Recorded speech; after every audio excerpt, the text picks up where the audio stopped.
طاعون ایک بیماری ہے، ایک سے دوسرے کو لگتی ہے، دوسرے کو تیسرے سے کو لگتی ہے، اور اس کا بظاہر کوئی علاج کارگر نہیں ہوتا، جراثیم اس کا بہت زیادہ ہوتا ہے، اس کے مختلف رنگ اور شکل ہوتی ہے، کبھی جگر اور سینے میں ایک سوراخ ہوتا ہے اور اس سے مرتا ہی ہے، لیکن مصیبت یہ ہے کہ جو علاج کرتا ہے وہ بھی مرتا ہے، پھر جو اس کو پانی پلاتا ہے، دوا دیتا ہے، وہ بھی مرتا ہے، جو اس کو جنازہ اٹھاتا ہے وہ بھی مرتا ہے، جو تدفین کرتا ہے وہ بھی مرتا ہے۔ آپ نے بہت دعائیں کی ہے تو آج دنیا میں طاعون نہیں۔ کہتے ہیں یہ چوہے سے پیدا ہوتی ہے، کسی کھانے میں، مشروب میں، آٹے میں چوہے دوڑے نا، گھومے پھرے یا پیشاب کرے تو اس سے طاعون ہو جاتی ہے، اندر آنتڑیاں مڑ جاتی ہے بالکل۔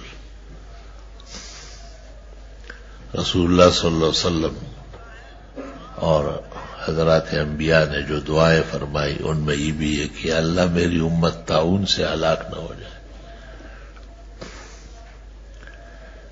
وہ جو حضرت عمر تشریف لے جا رہے تھے اور ان کو کہا کہ سراغ میں طاعون پھیل گیا،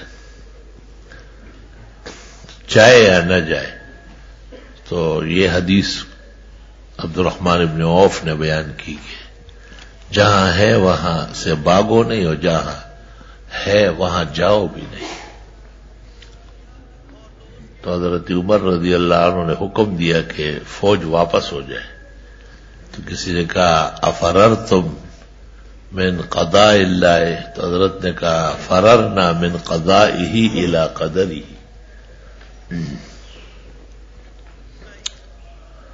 دیوبند میں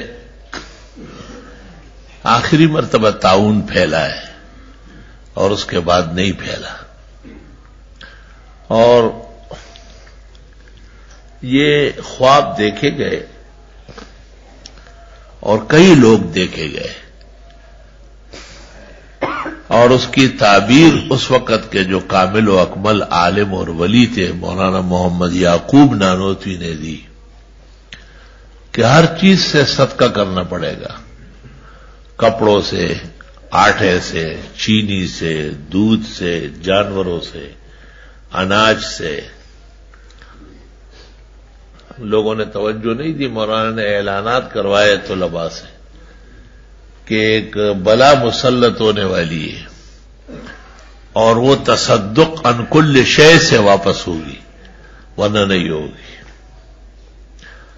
تو لوگوں نے سوچا کہ شاید دارالعلوم دیوبند کے مطبخ میں راشن ختم ہو گیا اور وہ طاعون پھیل گیا اور بہت ہی خطرناک حد تک پھیلا۔ کہتے ہیں کہ 3 ہفتوں میں یعنی 21 دن میں دارالعلوم دیوبند کے قصبے میں 27,000 افراد مرے، قبرستانیں بھر گئی، لوگوں کی لاشیں گھروں میں پڑی رہی، اٹھانے والا کوئی نہیں تھا۔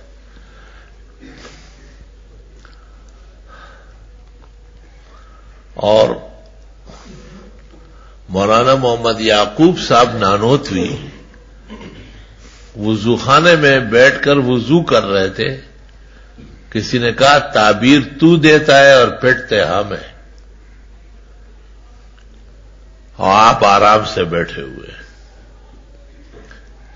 تو مولانا نے وضو سے اٹھ کے کہا محمد یعقوب اور اس کا گھرانہ، محمد یعقوب خود اور اس کی بیوی، محمد یعقوب خود اور اس کی اولاد۔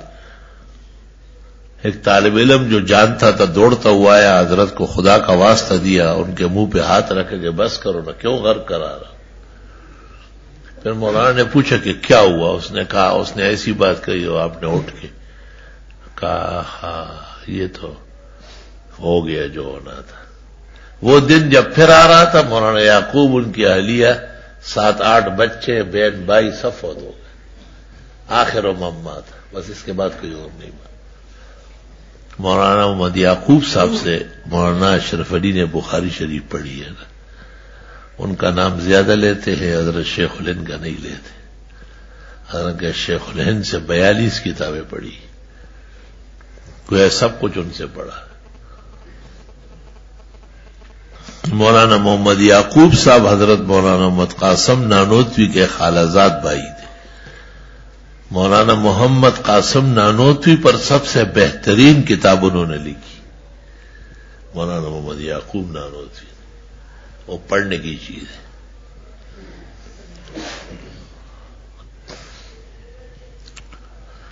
نور الدین جہانگیر نے اپنے توزق یعنی سوانح میں لکھا ہے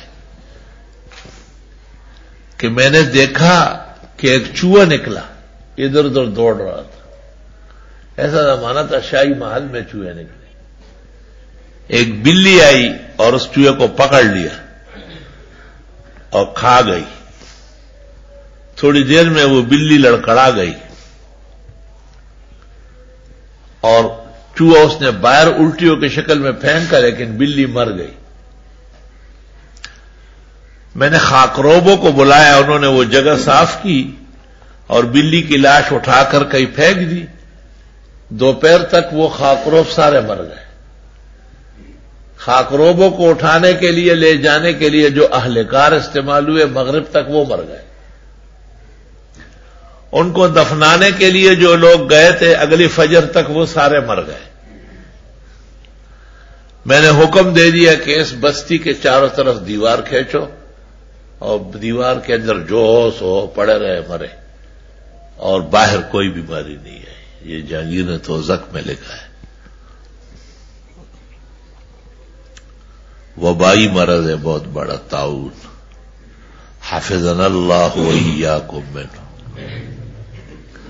حال ہی میں یہاں ایک بزرگ نمازی اور سابق صدر ہمارے ممتاز بیگ صاحب، ان کو معمولی سا بخار ہوا. پھر وہ بخار میں پتہ چلا کہ کوئی اندر پھوڑا ہے اور وہ سی ٹی اسکین کے لیے لائے گئے. سی ٹی اسکین 1.5 یا 2 منٹ میں ہوتا ہے.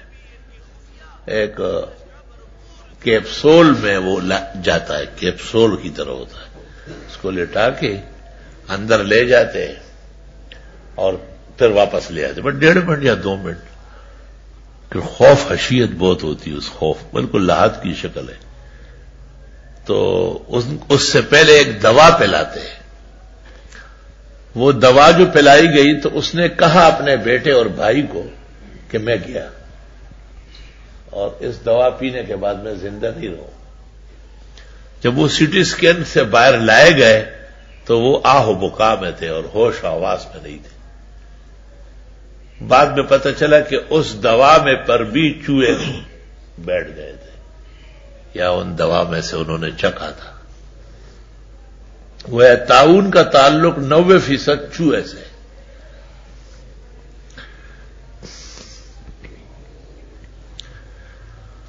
بہت زیادہ بعض جگہ پیدا ہوتے ہیں. یہ کچھ فرش ورش ہو گیا تو اللہ کا خاص فضل ہے.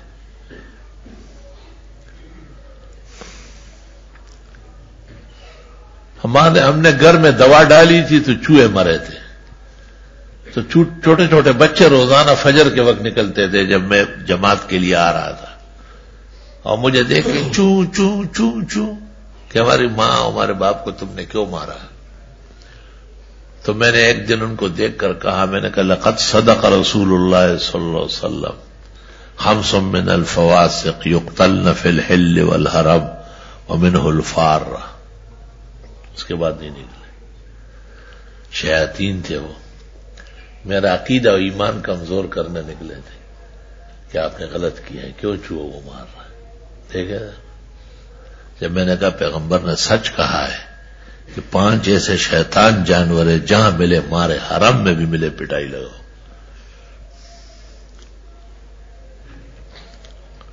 حیوانات بہت قسم کے ہیں اور کئی گندے گندے ہیں، اژدہائے ہیں، لیکن کہتے ہیں چوہے جیسے خبیث کوئی نہیں.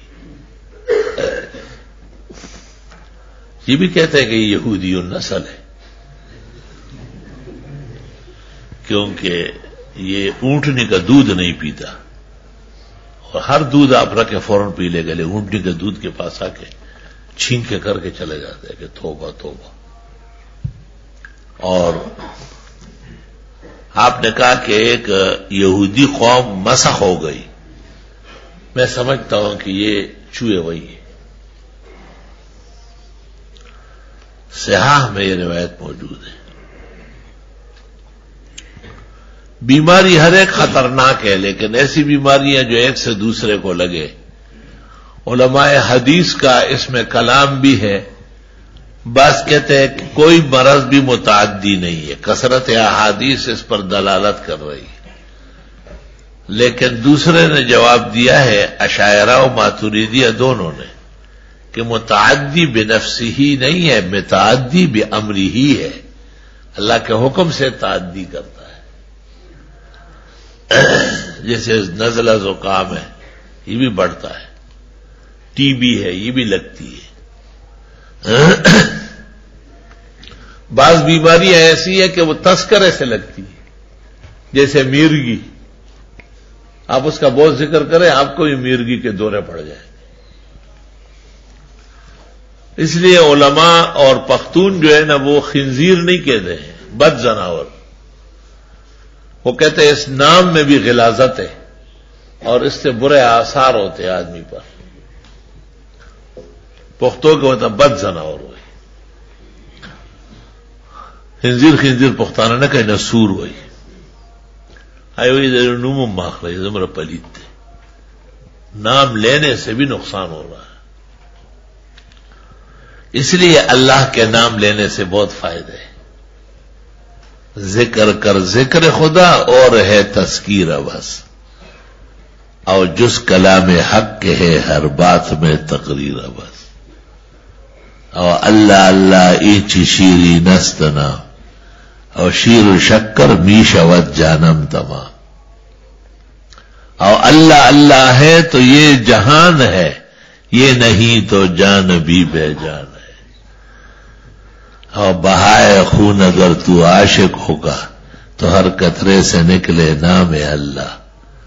زمین و آسماں و عرش و کرسی ہوئے سرمست پی کر جام اللہ.